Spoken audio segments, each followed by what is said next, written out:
Good information from I-Team 8 tonight. A Henry County man says the sheriff has unfairly targeted him because of the car he drives. This comes just 2 days after we showed you the exclusive video of the traffic stop leading up to the allegations.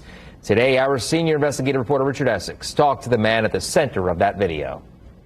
And in that video, he was, I'm not sure, he was calling me, saying I was a part of a gang, and I was going around to small towns trying to infiltrate, you know, trying to become the police chief. And Elavante Riddick says he doesn't have any connection to any gang and is not aware that any of his friends do either. I'm here for you. You need something? Here is the video we showed you 2 days ago of Riddick being pulled over by the Henry County Sheriff.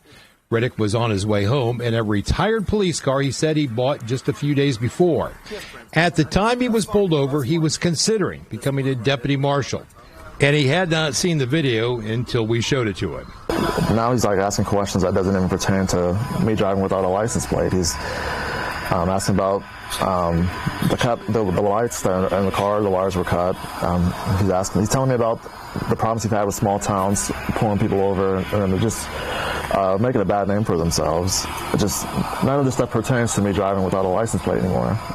He says a friend of his was trying to start a police department in East Germantown. Sheriff Sproles told me that one of the men trying to start that department had served time in prison and was associated with a gang.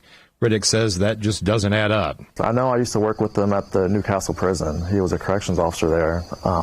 But to my knowledge, I have no knowledge of him ever being arrested. Riddick told me that he has an associate's degree in criminal justice and has completed basic police training. His dream was to become a police officer. He worked for a short time on a small department there in Henry County.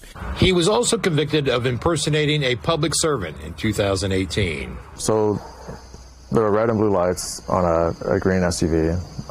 I was sitting in the passenger seat. And then the deputy at the time was asking numerous questions, like where was I working or if I had arrest powers.